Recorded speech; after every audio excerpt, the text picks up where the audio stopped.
Hi, Kirsten. Hi, it is so exciting to be here. Thank you so much for coming today. I am really excited to talk to you about Ibogaine. So tell me, what got you first interested in understanding, knowing about Ibogaine? Okay, so I had never heard of Ibogaine. In fact, I didn't know anything about psychedelic medicine at all. But one of my staffers, when I was serving as the senator, was a retired Green Beret. And one day he said to me, "Oh yeah, well after we finish this job, we were like in San Diego doing work, and he said, as soon as we finish this job, I'm gonna hop on the train. I'm heading down to Mexico, and I'm gonna do Ibogaine treatment." And I was like, "What are you talking What about?" are you doing? And he had served for almost 18 years as a paratrooper in a Green Beret in the Army, and had suffered a lot of traumatic brain injuries. And incidentally, traumatic brain injury is the signature injury of post 9/11 veterans. So most veterans in our country who serve post 9/11 have at least one traumatic brain injury. And right now there's no effective treatment for traumatic brain injury in our country, like nothing. In fact, the only effective treatment that exists that we as humans know about is this plant called Ibogaine that comes from Caplan, West Africa. And while we don't fully understand how it works, it has neuroregenerative properties, which means it actually heals the white matter in your brain, like it grows your brain, which sounds crazy, right? Because what we were taught growing up, fascinating. it is, but what we were taught growing up is like you die and your brain develops, and you're born, your brain develops, and then basically your brain like dies your whole life, right? And what Ibogaine does is like reverse the brain aging and heal the brain.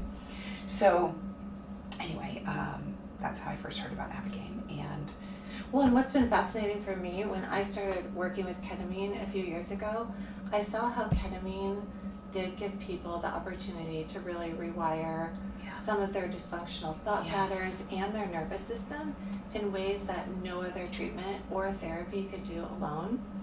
So then when you had me see some vets post-Ibogaine treatment, I was really fascinated to see, how is this like ketamine? How is it different from ketamine? It's like ketamine times 1,000. It's like ketamine times 1,000. And I have seen other vets with TBI who they can't think, they can't focus, they can barely function because they've had so many concussions and shocks to the brain.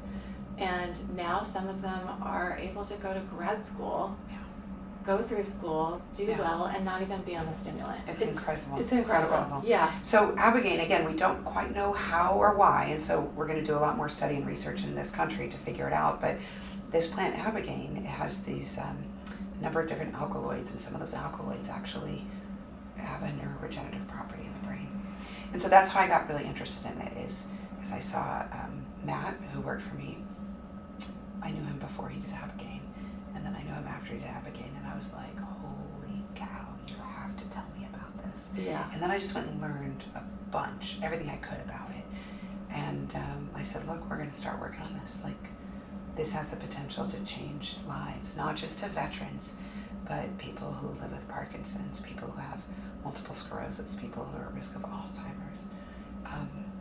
It's really phenomenal. That's the other fascinating part, because we always think about psychedelics for populations that are really desperate for new types of treatments. Veterans, people who've had severe sex trafficking, terrible early childhood trauma.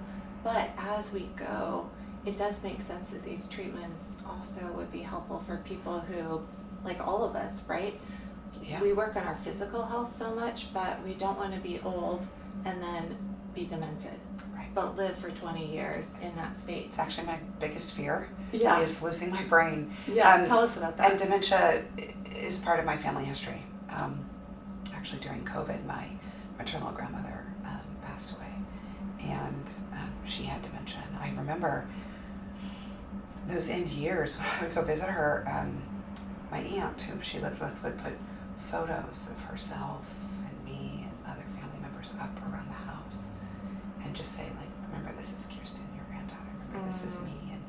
And it was just, it was heartbreaking. Heartbreaking to watch my grandmother pass, and knowing that it's, part of my family history, actually led me to become doubly interested in Ibogaine. So my first interest was, of course, about traumatic brain injury and the impact this could have on veterans. And then when I learned about the neuroregenerative properties, I actually decided to get the treatment myself.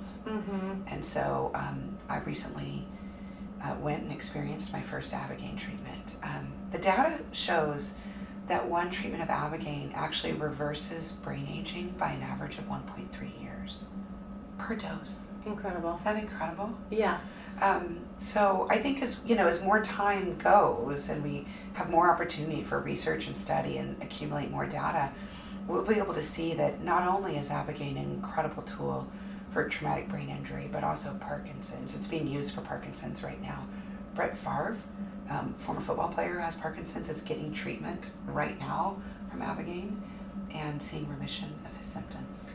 That's so incredible. And in your New York Times article Yeah. with Rick Perry, I thought it was fascinating that Rick talked about the MRI that he had done of his brain. Yes. He had atrophy, normal 75-year-old, as you would.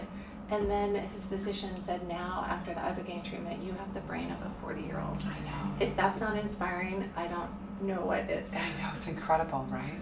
Yeah. So the ability to regrow parts of your brain and to heal parts of your brain. So even if you've never suffered a traumatic brain injury, or if you don't have CTE, or if you've ever had a concussion, you have had wear and tear, you've had injury. The ability of Ibogaine to heal those injuries is just phenomenal. And just working with people, and I know you are a clinical social worker, so you understand when you're in therapy and you're trying to break these patterns and these processes. For all of us, as we get ingrained in our habits, some are good, some are not so good, those neural pathways get more and more entrenched. And they're so calcified. And it's so hard to, shift, as any of us have tried to form a new behavior, a new pattern. And so the fact that Ibogaine can help us shift dysfunctional patterns, whatever it is, for all of us it's going to be something different. Right. But the opportunity in that is really phenomenal. It's incredible. It's this idea that you want to think about your brain as like silly putty, right? Or maybe like a Play-Doh. And, if you leave Play-Doh out for a very long time, it gets like super hard and crusty, like very calcified. What Ibogaine does is soften it so that you can, if you want to, you can choose new pathways, new ways. Now, if you don't want to, you can go back the way it was. But if you want to create new habits or patterns or styles of thinking or behaviors, you have this opportunity to do it. Yeah. And the recent research shows that there's like a 3-month window after Ibogaine where you've got that highest level of neuroplasticity, which is a perfect time to start trying to, make these adjustments and changes, if you want to. Well, you've certainly inspired me with your journey, both in terms of referring veterans to me and helping me understand with that hands-on work how Ibogaine can change them. But you've inspired me personally, and so I am going to go for my Ibogaine treatment very soon. I'm so excited for you. And of course I'm a little bit nervous, right? It's a big treatment, it's a big undertaking. I'm not taking it lightly. Yeah, Ibogaine is not messing around. Yeah, right? And I think there is something about, from an ethical perspective, I don't think, of course we could force a therapist or a psychiatrist to do a psychedelic, but at the same time, if we are going to be working with people at those very deep levels, if I don't have an understanding of what that non-ordinary state is, there's no way I can help the person across from me, right? So they've inspired me and you've inspired me to take the deep dive. So what are tips that you would give me or someone else who's thinking about this, either in going through the experience or what to do afterwards? So I think my first piece of advice would be to trust the process, and as much as you can, let go of expectations. Now that's hard to do. So right? hard. Because as humans, that's who we are. We create expectations and then we are either delighted or disappointed or, et cetera, et cetera. But choosing actively to let go of those expectations and say, I do not know what the universe of Ibogaine will offer, but I am open to it. Yeah.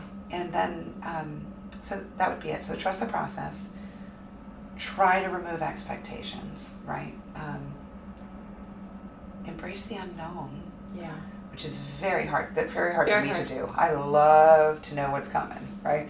So we all do, right? Yes. And I'm thinking about me and all my high functioning patients who, you know, you get to a certain stage in your life where you become an expert, or you kind of know how life is going to go. Yeah, and you gotta let all that go. We plan, we analyze, Yep. you know, and we want control. 100%. Right? And so you just don't get to have that with them. Yeah. You can try, but you will be unsuccessful. So you just, Mhm. the easiest move is to be like, yep, well, I got no control here. Okay, Here we go. And then I would say afterwards, be gentle with yourself. You know, just be gentle. That's great advice. And I mean, I think as humans, but particularly as Americans, we're not great at being gentle with ourselves. So giving yourself grace and being gentle and just watching what unfolds and maybe approaching it with wonder, but not with judgment. So everything I just listed is very hard to do. All very hard. Sounds easy in theory, but you can check in with me. Yeah, if you can even do some of those things, Yeah. I think that you'll have an incredible experience. Yeah, well, thank you so much for being a leader and an adventurer and trying to really bring a model of science and safety to these treatments that have so much potential, because you know, you like me, we want to be ethical and we want to bring these to people, but we want to do it in a way that's safe and effective. So thank you for your work in that regard. Thank you so much. It's actually my number one goal, is to help our country get to a place where we can have safe and effective treatments for these disorders and diseases that have just been plaguing the lives of so many Americans. So let's get it done. Let's get it done. I love it. Thanks.